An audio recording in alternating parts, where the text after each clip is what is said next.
यदि खड्डे प्रथम विश्व युद्ध का निर्धारक संघर्ष तत्व थे, तो निश्चित रूप से वायु शक्ति द्वितीय विश्व युद्ध का निर्धारक तत्व था। पहले वायु शक्ति मुख्यतः सेना और नौसेना का समर्थन करने के लिए सेवा करती थी, लेकिन अब यह अपने आप में युद्ध प्रयास के लिए अत्यंत महत्वपूर्ण थी। आकाश के लिए युद्ध रक्तरंजित और क्रूर था, जहां कभी भी कोई सहायता नहीं मिली, क्योंकि आकाश का अधिकार नीचे के युद्ध भूमि का आदेश था। एक 9394 और एक 45 के बीच प्रमुख योद्धाओं ने अनुमानित रूप से 8,10,000 निर्माण किए और अनिवार्य रूप से ऐसी बड़ी संख्या में विमानों के सक्रिय होने के साथ कहानियां उभर कर सामने आई जिनका पूरा सत्य हमें अभी भी नहीं पता है। लापता पायलटों से लेकर एक भूतपूर्व बॉम्बर, दुनिया भर के क्रू द्वारा देखे गए चमकदार वस्तुओं के रहस्य तक, यहां द्वितीय विश्व युद्ध के 4 विमानन रहस्य हैं। विश्व की युद्धों में आपका स्वागत है।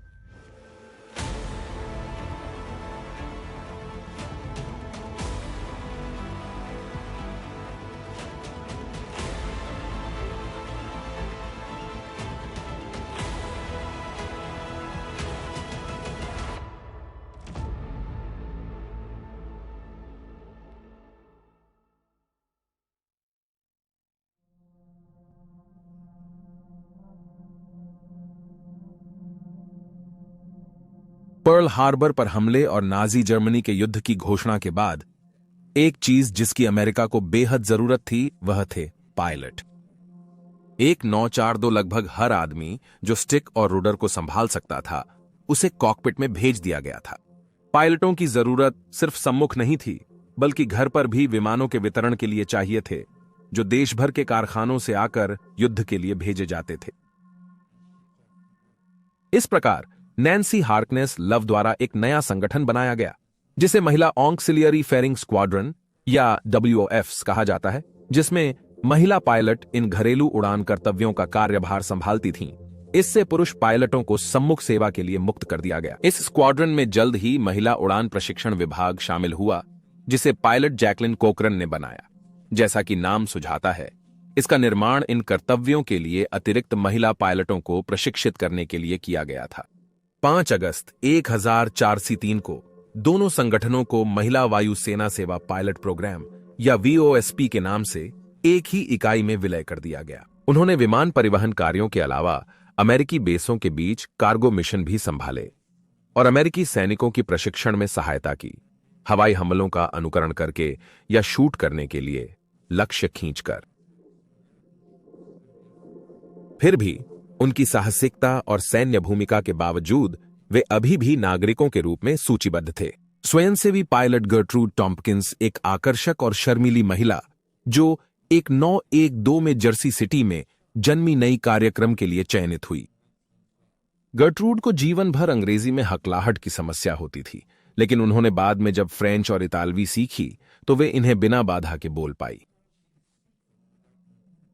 उनके जीवन के बाद में वे एक योग्य पायलट युवा पुरुष से प्रेम करने लगे, जो उन्हें अपने हल्के विमान में ले गया और मूल अध्यापन दिया। दुखद बात यह है कि उसने राफ के लिए स्वयंसेवी होने से पहले ही अमेरिका युद्ध में उलझ गया था, और जब उसका विमान अंग्रेजी चैनल पर गिराया गया था तो वह मर गया था। फिर भी इस संबंध ने टॉम्पकिंस के लिए उड़ान के लिए एक नया प्यार की धरोहर छोड़ दी। उड़ान ने उसके परिवार के विश्वास को टूटते हुए उसमें आत्मविश्वास जगाया। हकलाहट, जो पहले रेडियो संचार की समस्या थी, वह संगीतमय तरीके से बोलकर स्पष्ट और सहज उत्तर दे सकती। धीरे धीरे जब वह हवा में होती थी तो उसकी हकलाहट भी फीकी पड़ने लगी। इसलिए यह उसके लिए तार्किक प्रगति थी कि वह वाष्प में शामिल हो, उसके उड़ान के प्रति प्यार को जारी रखने के लिए और अपने गिरे हुए साथी की सम्मान करने के लिए। उसके अनुभव और कौशल के आधार पर उसे तत्काल प्रोग्राम के वरिष्ठ सदस्यों में स्थान मिला, जहां उसने संयुक्त राज्य अमेरिका में उच्च प्रदर्शन वाले लड़ाकू विमान उड़ाए। टॉम्पकिंस को बैरलसा P-77 थंडरबोल्ट और दोहरी इंजन वाले P-38 लाइटनिंग पर प्रमाणित किया जाएगा। दोनों ही उत्कृष्ट युद्ध विमान थे, लेकिन बाद में उसने उत्तरी अमेरिकी P-51 मस्तांग को उड़ाना शुरू कर दिया, जो आकाश की कैडिलैक और युद्ध के सबसे अच्छे लड़ाकू में से एक था। व्यक्तिगत रूप से वह अपनी दुनिया में रहती थी और शायद ही कभी अपने युवा दोस्तों के साथ शहर में रात की घूमने को स्वीकार करती थी। बजाय इसके वह अंततः हेनरी सिल्वर से मिली और उससे प्यार हो गया। हेनरी की बहन की अचानक मृत्यु के बाद उन्होंने अपनी भतीजी की देखभाल की याचिका दायर की, जिसने उन्हें और टॉम्पकिंस को एक 9/4 के सितंबर में गुप्त विवाह करने और परिवार बनाने की अनुमति दी। उसने अपने अधिकारियों से यह बात छिपाई कि वह शादीशुदा है, जो सोचते थे कि शादीशुदा महिलाएं देश भर में विमानों को फेरी करने जैसे खतरनाक काम में शामिल नहीं होनी चाहिए। एक शादीशुदा होने की स्वीकारता उसके करियर का अंत हो सकता है। एक 944 की 26 अक्टूबर को टॉम्पकिंस और कुछ अन्य पायलटों को लॉस एंजल्स के माइंस फील्ड और न्यूयॉर्क के बीच एक शटल उड़ान के पहले पड़ाव पर उड़ान भरने की योजना थी, जहां वे मस्तांगों को सामने की इकाइयों को विदेशों में परिवहन करने के लिए हस्तांतरित कर देंगे। उड़ान में देरी हुई क्योंकि नए विमानों में से 3 के कैनोपी के संबंध में समस्याएं थीं, लेकिन एक बार जब ये समस्याएं हल हो गईं, तो मस्तांग लगभग 4 बजे पॉम स्प्रिंग्स के लिए उड़ान भर गए। उड़ान के दौरान मस्तांग एक कोहरे के बैंक में उड़ गए और यह था जब गर्ट्रूड टॉम्पकिंस के साथ ही पायलटों ने उन्हें अंतिम बार देखा।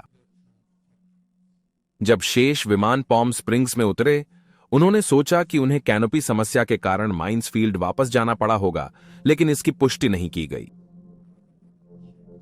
इस प्रकार माइंस फील्ड या पॉम स्प्रिंग्स में किसी ने भी 5 दिनों तक यह नहीं समझा कि वह लापता है और तत्काल खोज शुरू की गई, लेकिन कोई भी मलबा कभी नहीं मिला। उन्हें भ्रमित या विचलित होने का अनुमान लगाया गया था और वे समुद्र की ओर उड़ चुकी थीं दुर्घटना से पहले, परंतु खोज दलों ने कुछ भी नहीं पाया।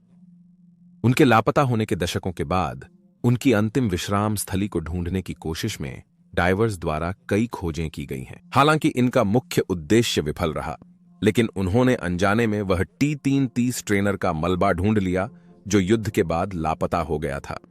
लापता होने के मामलों में अक्सर होता है। कई सिद्धांत उठाए गए कि शायद उसने विमान का उपयोग करके दूर उड़ गया और नई जिंदगी शुरू की, नई शादी से भागने की उम्मीद में, लेकिन जो लोग उसे जानते थे उन्होंने इसे खारिज कर दिया। दुर्भाग्यवश बहुत कम सबूतों के साथ इतिहासकार अब भी टॉम्पकिंस और उनके P-50 एक मस्तांग के साथ क्या हुआ, इसे समझने में कोई और नजदीक नहीं है। यह द्वितीय विश्व युद्ध की एक स्थायी रहस्य बनी हुई है।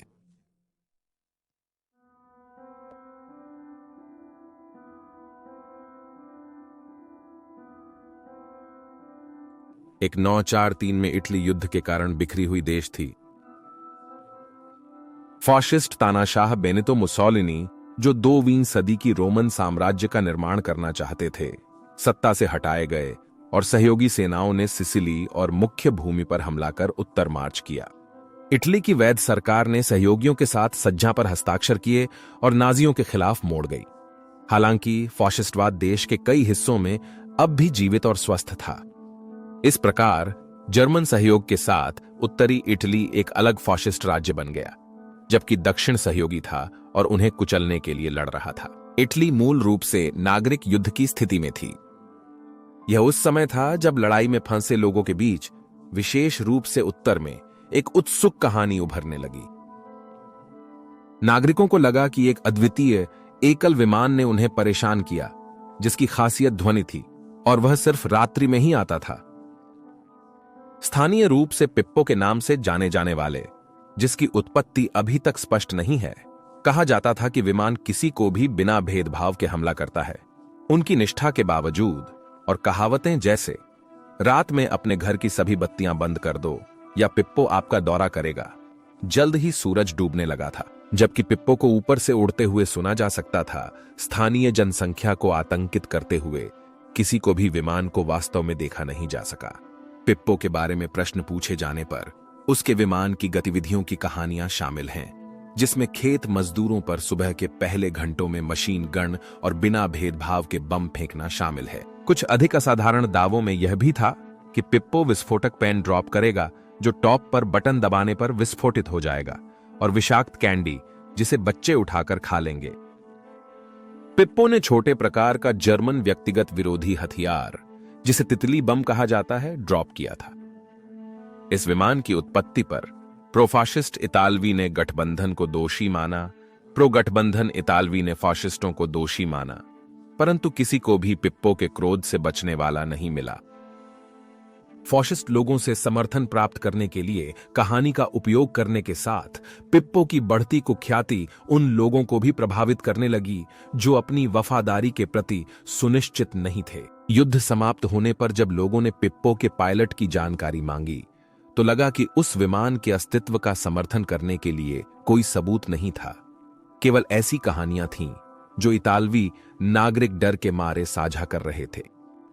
यह स्वाभाविक रूप से यह प्रश्न उठाता है कि क्या पहले स्थान पर कभी एक पिप्पो था भी या नहीं। यह स्वीकृत व्याख्या है कि इतालवी लोग पिप्पो का इस्तेमाल अपने घरों की तीव्र वायु गतिविधि को व्यक्त करने के लिए कहानी साझा करते थे। रात के वायु हमले का दोष आमतौर पर पिप्पो को दिया जाता था, चाहे उसने इसे किया हो या नहीं। यह स्पष्ट है कि पिप्पो ने किसी पक्ष को प्राथमिकता नहीं दी। हालांकि इस व्यक्तित्व के साथ उन्होंने फिर कहानी को सजाना शुरू कर दिया जब तक कि एक सामान्य किंवदंती नहीं बन गई। उदाहरण के लिए विशिष्ट ध्वनि वाले इंजनों को अक्सर RAF de Havilland Mosquito night fighters को सौंपा जाता है।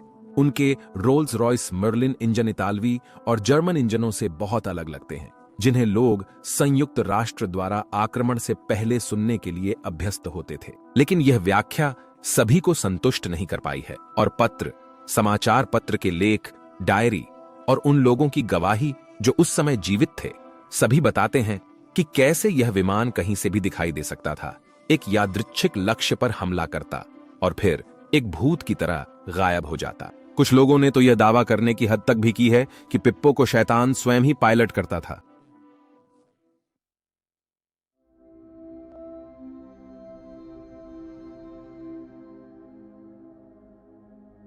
जर्मन 2-17 युद्ध के पहले आधे भाग में लुफ्तवाफे की बम्बर बल का महत्वपूर्ण घटक था। हालांकि मेसरश्मिट या स्टुका डाइव बॉम्बर की तरह प्रसिद्ध नहीं होने के बावजूद डोर्नियर ने नाजी जर्मनी के युद्ध प्रयास में एक महत्वपूर्ण भूमिका निभाई। न केवल बमबारी मिशन उड़ान भरी, बल्कि रेकी और एंटी शिप मिशन और यहां तक कि रडार सुसज्जित नाइट फाइटर के रूप में कार्य करता था। मूल रूप से एक उच्च गति वाले मेल प्लेन के रूप में कल्पित इसकी सैन्य क्षमता स्पष्ट थी और जब जर्मनी ने पुनः शस्त्रास्त्रण शुरू किया तो इसे तत्काल एक बॉम्बर में विकसित कर दिया गया। इसकी लंबी संकीर्ण फ्यूजलाज ने इसे उड़ान भरने वाली पेंसिल का उपनाम दिया। इसकी क्रू एक गोलाकार आगे के फ्यूजलाज खंड में बैठी थी और इसमें एक पायलट, एक बम एमर और 2 गनर्स शामिल थे।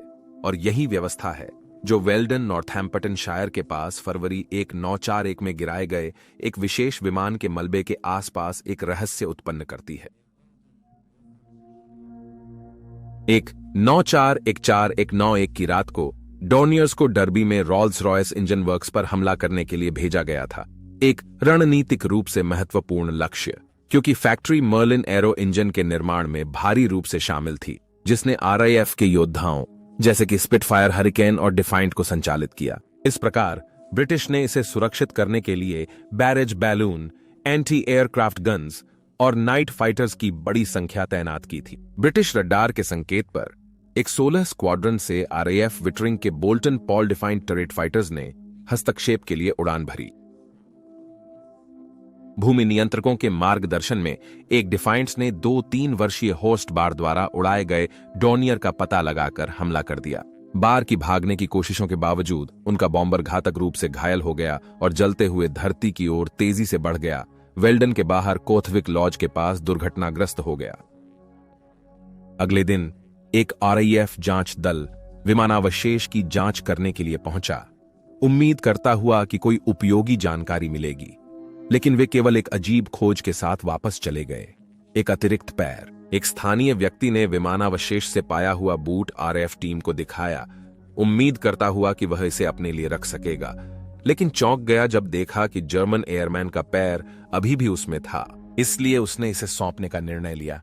परिणाम स्वरूप जब उन्होंने सभी शवों के अवशेषों को एक साथ रखा तो उन्हें कुल 9 पैर मिले। इसका अर्थ है कि किसी भी कारण से यह विशेष डोर्नियर उसके सामान्य 4 की बजाय 5 लोगों के साथ उड़ रहा था। रहस्य को बढ़ाते हुए जर्मन रिकॉर्ड में 5वें क्रू सदस्य का रिकॉर्ड नहीं, सिर्फ बार और सामान्य क्रू की सूची है। इसने तुरंत अनुमान लगाया कि बार का विमान संघ सिर्फ एक और बमबारी नहीं था, बल्कि जासूसी के तैनातियों को छिपाने के लिए हमलों का उपयोग कर रहा था। यह काल्पनिक सुनने में हो सकता है, लेकिन युद्ध के समय दोनों पक्षों ने दुश्मनी रेखाओं के पीछे जासूस और एजेंटों को तैनात किया, बमबारी के माध्यम से रात में उन्हें वहां पहुंचाया। एक 9-4, एक 2-16, एक 12 मई बार के विमान को गिराए जाने के 3 महीने बाद कैरोल रिचर ने ब्रिटेन में जर्मन जासूस से मिलने के लिए पैराशूट से कूदे, लेकिन 2 लॉरी चालकों ने उनका संदिग्ध व्यवहार देखकर पुलिस को सूचना दी। उन्हें गिरफ्तार किया और पूछताछ की गई। जब यह साबित हुआ कि वे जासूस थे, तो उन्हें एक 941 में एक 0 को फांसी दी गई। पकड़े गए जासूसों को जीनेवा संविधान के अंतर्गत युद्ध कैदियों की तरह समान सुरक्षा नहीं मिली। विमानन इतिहासकार माइक मरे नहीं मानते कि डॉर्नियर पर चढ़ने वाले 5वें व्यक्ति जासूस थे। वे यह कहते हैं कि विमान के भीतरी हिस्से में स्थान की कमी के कारण नियमित क्रू और उनके सामान के साथ किसी जासूस को रखने की क्षमता नहीं थी। इसके अतिरिक्त जासूस का बाहर निकलने का एकमात्र मार्ग यह होता कि क्रू ने कैनोपी के पिछले हिस्से को हटा दिया होता या पहुंच का दरवाजा, दोनों में से कोई भी विमान से दूर गिर जाता, जिससे अन्य क्रू को फ्रांस के आधार पर लौटना कठिन हो जाता।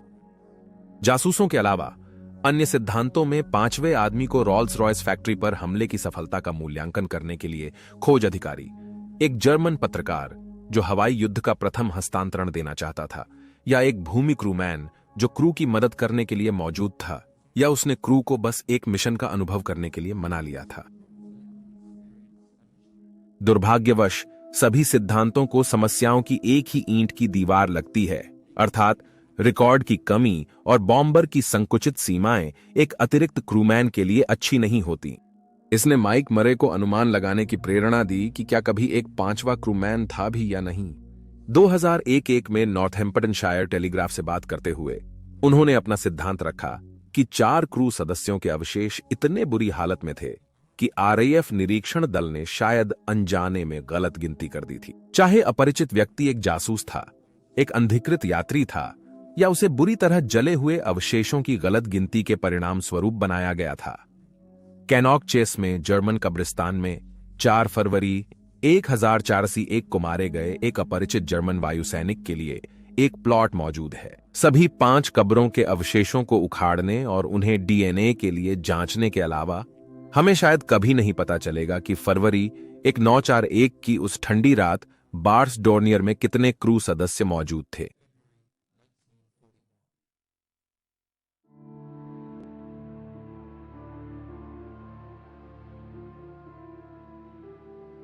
दूर दराज विश्व युद्ध 2 के दौरान लड़े गए वायु अभियानों से संबंधित एक रहस्य जो सबसे अधिक बहस और रोमांच को उत्तेजित करता है, वह है फू फाइटर्स की रिपोर्टें। किसी ने कभी इनकार नहीं किया है कि विश्व के हर रंगमंच के पायलटों ने युद्ध भरे आकाश में अपरिचित वायु घटनाओं का अवलोकन किया, अक्सर प्रकाश की चमकदार गेंदों के रूप में। लेकिन अनुसंधानकर्ताओं को लगता है कि वे अब सत्य का पता लगाने में उतना ही निकट हैं जितना कि वे युद्ध के दौरान और तुरंत बाद में थे।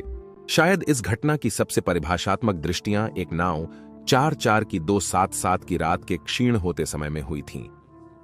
US आर्मी एयर फोर्स के 415 नाइट फाइटर स्क्वाड्रन, जो ब्रिटिश निर्मित ब्रिस्टोल ब्यू फाइटर्स को उड़ा रहे थे, राइन घाटी के ऊपर रात्रि आतंकी ऑपरेशन कर रहे थे। लेफ्टिनेंट एड स्लूटर विमान के पायलट थे, जिन्हें लेफ्टिनेंट डोनाल्ड जे ने मार्गदर्शन किया। मीर्स विमान के रडार का संचालन कर रहे थे। आमतौर पर ब्यूफाइटर 2 के साथ उड़ता था, लेकिन इस अवसर पर एक तीसरे क्रूमैन ने लेफ्टिनेंट फ्रेड रिंगवॉल्ड के नाम से एक निरीक्षक के रूप में सवारी की। फ्रांको जर्मन सीमा पर स्ट्रासबर्ग के उत्तर में उड़ते हुए रिंगवॉल्ड अचानक बोल पड़े, कहते हुए, मुझे आश्चर्य है कि उन पहाड़ों में वहां वे लाइट्स क्या हैं। रात में बाहर देखते हुए तीनों पुरुषों ने एक पंक्ति में व्यवस्थित 8 से 10 लाइट्स को देखा, जो ज्वलंत नारंगी रंग की चमक रही थीं। उन्हें पहचानने के लिए उन्होंने संघीय भूमि रडार नियंत्रकों से संपर्क किया, जिन्होंने बताया कि उनके रडार्स ने उनके ब्यूफाइटर के अतिरिक्त कुछ भी नहीं दर्ज किया। जब श्लूटर ने ब्यूफाइटर को उन वस्तुओं को रोकने के लिए मोड़ा, तो वे बस उनके सामने गायब हो गई, जैसे कोई एक लाइट स्विच फ्लिप कर रहा हो। अपनी वापसी उड़ान पर देखे दृश्य को लेकर चर्चा करने के बाद पुरुषों ने मान्य कर लिया कि वे इसे खुद ही संभालेंगे, उपहास या अयोग्यता के डर से। हालांकि जब उन्होंने अन्य पायलटों के समान अनुभवों के बारे में सुना तो वे अपनी कहानी साझा करने के लिए आगे आए। लोकप्रिय कॉमिक स्ट्रिप स्मोकी स्टोवर के प्रशंसक मीर्स ने शब्द ब्यूफाइटर का शिलान्यास किया, जिसमें एक चरित्र ने वास्तविक शब्दों की जगह एक असत्यापित शब्द फू का प्रयोग किया था, और बेहतर शब्द के आने के बिना नाम तब से चिपक गया है। युद्ध के बाद से फू फाइटर घटना को यूएफओ लोर में अधिकांशतः समाहित कर दिया गया है। धन्यवाद उसके बाद के तुरंत बाद के अवधि में उस विषय में बढ़ी हुई रुचि के लिए। हालांकि कई शोधकर्ताओं ने अधिक पृथ्वीय समाधान ढूंढने का प्रयास किया है। सबसे पहले विचारित समाधान, जिसे लेफ्टिनेंट रिंगवॉल्ड कहेंगे कि क्रू ने शुरू में माना, यह था कि वे किसी नवीन जर्मन विमान या हथियार को देख रहे थे। युद्ध के अंत में हिटलर द्वारा उत्पादन में लाए गए अविश्वसनीय आश्चर्य हथियारों को देखते हुए यह मानना पूरी तरह समझने योग्य है। जेट फाइटर, रॉकेट फाइटर, प्रारंभिक मिसाइल, इनमें से कई अभी भी साइंस फिक्शन के हथियार थे अलायडों के लिए। फिर भी हिटलर की सेनाएं उन्हें उत्पादन कर रही थीं, हालांकि परिणाम मिश्रित थे। फिर भी इस सिद्धांत को दो प्रमुख कारणों से अधिकतर खारिज कर दिया गया है। फू फाइटर्स अक्सर संघर्ष विमानों के पास दिखाई देते हैं, परंतु उन्होंने कभी भी उन्हें खतरा पहुंचाने या बाधित करने का प्रतीत नहीं किया। दूसरे, युद्ध के बाद जर्मन लुफ्तवाफ्फे अधिकारियों के पूछताछ ने यह खुलासा किया कि उनके पायलट भी फू फाइटर्स की गवाही देते थे और वे सहयोगी दलों के समान ही चकित थे। इस तथ्य ने इन अजीब आग की गेंदों की उत्पत्ति के रहस्य में केवल ईंधन जोड़ा है। युद्ध के अंत के दशकों में आगे रखे गए व्याख्यान विभिन्न थे और पूरी तरह संभाव्य से लेकर कल्पनाशील तक थे। जर्मन अधिकारियों ने किसी भी ज्ञान का इनकार करते हुए भी अभी भी कई लोग हैं जो इस सिद्धांत को मानते हैं कि फू फाइटर्स प्रायोगिक जर्मन विमान थे, जर्मन अनुसंधान को उड़ान डिस्क विमानों की ओर इशारा करते हुए और तथाकथित डायग्लॉग। प्रशांत रंगमंच पर मान्यता है कि प्रौद्योगिकी को जर्मनी से जापान को युद्ध प्रयास को जारी रखने के लिए स्थानांतरित किया गया था। फिर भी अतर्क संगत नहीं, क्योंकि जर्मनी ने टोक्यो के साथ जेट, रॉकेट और रडार अनुसंधान साझा किया था। हालांकि प्रश्न बना रहता है कि ये फू फाइटर्स युद्ध विमानों पर हमला क्यों नहीं करते थे। क्या ये असफल प्रयोगात्मक विमान थे? और अगर ऐसा है तो युद्ध के बाद उनका क्या हुआ और क्यों किसी ने आगे नहीं बढ़कर माना कि वे परियोजना में शामिल थे? युद्ध के बाद जर्मन वैज्ञानिकों और अधिकारियों को अपनी उपलब्धियों के बारे में सहयोगियों से कहने में खुशी हुई। वास्तव में एक अंतिम अवज्ञा के रूप में कई लोगों ने अपने काम पर अतिरेकी दावे किए ताकि वे आग की गेंद के हथियार या विमान निर्माण की बात कर सकें। सैन्य वृत्तों में लोकप्रिय एक सुझाव यह था कि फू फाइटर की बहुत सारी देखभालों को नाजियों द्वारा किए गए रात्रि रॉकेट परीक्षणों के कारण दिया जा सकता है। उदाहरण स्वरूप, धनुष योद्धा कर्मियों ने देखी बत्तियों की ब्लिंकिंग रॉकेट्स का अंतिम ईंधन इस्तेमाल करने का परिणाम हो सकती है, जिससे वे उड़ान का शेष भाग बिना शक्ति के निभा सकते हैं। अन्य विवेचन यह है कि जर्मन विमान भ्रमण के लिए फ्लेयर उत्सर्जित करते हैं, या शायद वह पुराना पसंदीदा है जो किसी भी अज्ञात उड़ने वाली वस्तु का विवेचन करता है, मौसम गुब्बारे। समस्या यह है कि इन व्याख्याओं में से कोई भी पायलटों द्वारा देखी गई वास्तविकता की समीक्षा की क्षमता को समर्थन नहीं करता है। अधिकांश अनुसंधानकर्ता इस पर सहमत हैं कि फू फाइटर्स संभवतः किसी प्राकृतिक वायुमंडलीय घटना, शायद सेंट एल्मो की आग का विभिन्न रूप थे। सेंट एल्मो की आग एक प्रकार का चमकदार प्लाज्मा होता है जो एक विद्युत रूप से चार्ज किए गए माहौल में एक रॉड समान वस्तु से कोरोना डिस्चार्ज के माध्यम से निर्मित होता है। इस परिणाम स्वरूप वस्तु के चारों ओर नीला या बैंगनी चमक होती है, साथ में अक्सर सीटी या गुंजाने वाली ध्वनि होती है जो मुख्यतः गरजने के समय ध्यान देने योग्य होती है। एक और व्याख्या यह है कि पायलट गेंद बिजली की दुर्लभ घटना का अवलोकन कर रहे थे, लेकिन धनुष योद्धा के दल के मामले में इसे एक साथ 8 और सभी एक पंक्ति में होना पड़ेगा। एक और व्याख्या जो हमेशा चुपचाप उड़ान भरती रही थी वह यह थी कि वस्तुएं युद्ध तनाव के कारण दल और पायलटों द्वारा किसी प्रकार की सामूहिक भ्रमणा का परिणाम थीं। स्वत फू फाइटर्स के साक्षी ने ऐसे दावों को कठोरतापूर्वक खारिज किया है, और धनुष योद्धा दल क्यों अपनी कहानी से संकोच कर रहे थे, इसकी व्याख्या करने के लिए भी कहा है। हमें शायद कभी नहीं पता चलेगा कि दूसरी विश्व युद्ध के दौरान रात्रि आकाश में पायलट क्या देख रहे थे, और यह वायु युद्ध की एक स्थायी रहस्य बनी रहेगी। और वहां आपके पास द्वितीय विश्व युद्ध के 4 विमानन रहस्य हैं। नीचे अपनी राय और प्रतिक्रिया दें, और वीडियो को पसंद और चैनल का समर्थन करने के लिए सब्सक्राइब करें। देखने का धन्यवाद। अगली बार मिलेंगे।